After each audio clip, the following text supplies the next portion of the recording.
Is this where the magic happens? It's where, yeah, well, that's the bedroom, but yeah, this is where the other magic happens. Very nice, man. Well, I'm excited to talk to you. So before we get into your new single, here at Bionic Buzz, we're all about people's passions. I want to know where your passion for music came from, led you on this long, amazing career you've had. Was a certain album inspired it, certain live performance, or something that was just naturally for you as a child? When I was 5 years old, I listened to the Sugar Hill Gang's Rapper's Delight.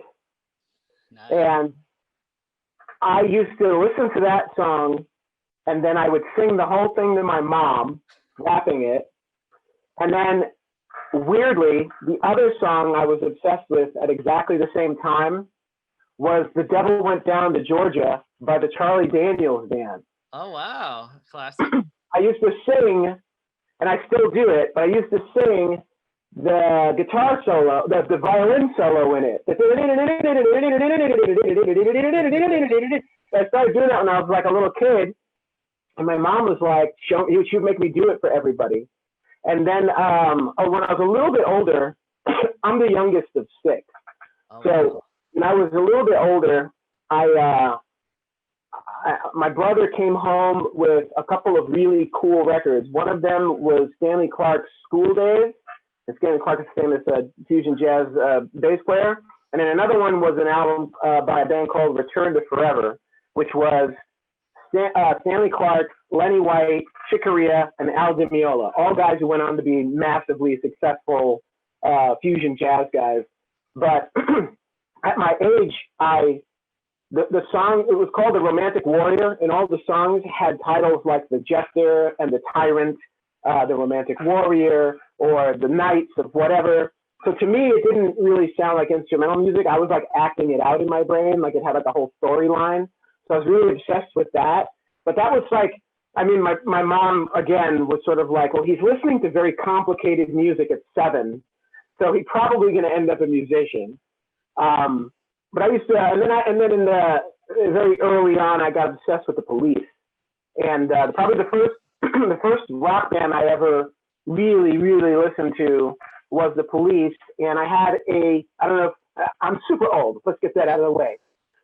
But I had this square, old school tape recorder that had a spot for 4 C-size batteries, and it was the ones where you press in the front, like in the old movies, you know? Oh yeah, yeah. And it didn't really work because it played at like 3/4 speed. It didn't play everything at the right speed. It played a little slow. And I would sit in the back of my mom's van with the thing up to my ear, listening to Zenyatta Mondatta at 3/4 speed off of a cassette in mono. Oh, So wow. like that was my foray into like loving a band. And then like probably a year or two later, I became equally obsessed with Black Sabbath's Paranoid record. And then also Peter Gabriel had an album called Security. And it had like Shock the Monkey and all this other stuff on it.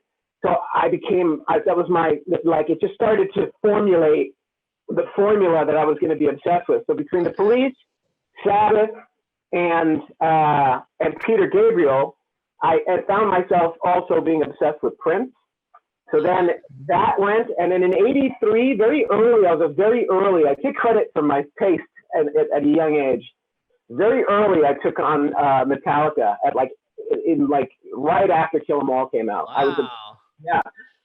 I can see where all these musical influence comes into your band now. So Yeah, get off topic though, because I did see you did a cover of Roxanne by the Police in the past. Is that your favorite Police song, or? I have a YouTube cover of Roxanne. That's sort of like there's a hot chick in the bar and I need to sing karaoke and she's not coming after this without some I gotta figure out a way to get in there. So singing Roxanne and blowing everyone away was sort of like my go-to karaoke song so that I could meet girls. But it's sort of how I impressed my wife, to be honest. But yeah, as the band actually did an official cover on Duality, our second Universal record. We have Every Little Thing She Does Is Magic, which was a sort of a big win for us. A lot of people really like that. Nice. Well, you just released a new single, Intercorporated. It's been a long time for you guys. Like, what's? I know you've been busy with other stuff, but why did you come up with a song now? You know. Well, I mean, I can't really say that it was too premeditated. It was really sort of, well, there's a couple of things. The first thing is I started fronting a band for a girl named Meytal Cohen. She's a huge YouTube drummer cover chick. Yeah, Meytal, I believe, right? Yeah, Meytal. So, yeah. So she put out a record with a different singer on her first album, and I produced that and wrote all the songs. And then I'm picking up a little off topic, but I really loved your Hotel California cover you did with her. Nice. Yeah. So then on that record, we couldn't find a singer, and she wanted somebody, so she asked me to do it. Yeah. And so I took over the reins as singer, and I guess it just sort of planted the seed of me. Right. You know, I write for so many other bands. I write with Starset. I write with. I've written with Motley Crue. I'm currently doing a couple of songs with Nothing More. I've written with. Working on Lajon Witherspoon's solo record. Like, there's lots of stuff we're doing. It's really, really cool. Yeah. And, but you know, when I did this stuff for her, it was sort of like, ooh, it was very liberating writing for myself and not being sort of like pigeonholed with a concept. I could just do whatever I wanted. And about halfway through that process, I realized I wanted to do another Raw record. And, you know, it immediately made me sort of think, okay, well, if I do that, then the Meytal record has to have like a thing that's not the Raw thing. So there's it's a little bit more, it's a little mathier, it's a little bit more complicated. I'm singing a little bit higher in the Meytal stuff, like, and then all the new Raw stuff is sort of like back in the mid-tones where I am with most of the, you know, other records. But yeah, and then it just came, you know, you know, the subject matter was sort of just an evolution of the state of the world, and people are so divisive now. So to be Intercorrupted was sort of like a thing that I was, you know, vibing with, just dealing with my Facebook wars. Oh yeah, absolutely. So your music video is great for it. It's very cinematic, you know, action movie thing. You know, I love the kind of Reservoir Dog kind of look. You are in the suits. I read that this was filmed in Arizona. It was like 100 degrees weather, man. How did you guys deal with being on the suits and the mask, you know, and doing especially these action sequences too, you know? We actually shot 2 videos. The first one was in the desert. In August in Phoenix, Arizona, and that one we got done around noon. So, and it was a lot less shots, and so we got done around noon. It was just getting really hot, but it was fine. The Intercorrupted video, we had 85 shots to cover, or 80 shots to cover, and the director Kurt Pear, who owns a massive amount of super duper crazy high-end gear. Like, he's like a feature film guy. He has like all of this super expensive red camera stuff. And we talked about it. We had to get the videos done. So we got this garage. We got the entire garage, which was really crazy, in downtown Phoenix. And we knew that if we didn't finish by about 2 o'clock, it was going to get north of 105. So we get up around 2 o'clock and we still have like a whole bunch of stuff we didn't get to do. So we figured out that by 3:30, which is sort of the hot, when you're in like out west, the hottest part of the day is like 3 o'clock. So it was 115. And if you watch the video, there's a part where I'm laying on the floor. I won't give it away, but I'm laying on the floor of this garage in the sun. So we put a little thermometer thing that you point at the floor, and the thermometer thing read 152 degrees. Oh my goodness. So I had to lay on this. I'm being basted like a turkey, laying on this floor, and it was insanely hot, but we got it done. And you know, with full suits on. I mean, full suit, like tie, done up, everything, and face mask. And it was crazy. Who came up with the I guess the spoken word at the beginning of the song? That was really cool how it sets it up as, you know. It was really sort of so what happened was, as usual with everything in my life, I come up with something that is way too difficult to actually fully realize. You know, like the CGI budget for what I was imagining was probably $100,000. So let's just be realistic in that the video came out cool, but it was nowhere near what I had in my head. But the cryptic nature, and not having sort of like a lot of stuff that we had to do 80 shots in a day, and we were like, okay, get the shot. Okay, we're done. Now go to the next one. So when we had to cut it all together, we realized, it's cryptic, but it might be a little too cryptic. Like we were like, man, this is not really set up properly. We're not really. So I was like, so actually the director, Kurt, he came up with the idea of me doing like, if you ever see the original Terminator, how there's like a thing that comes up and explains what Skynet is, and then it starts the movie.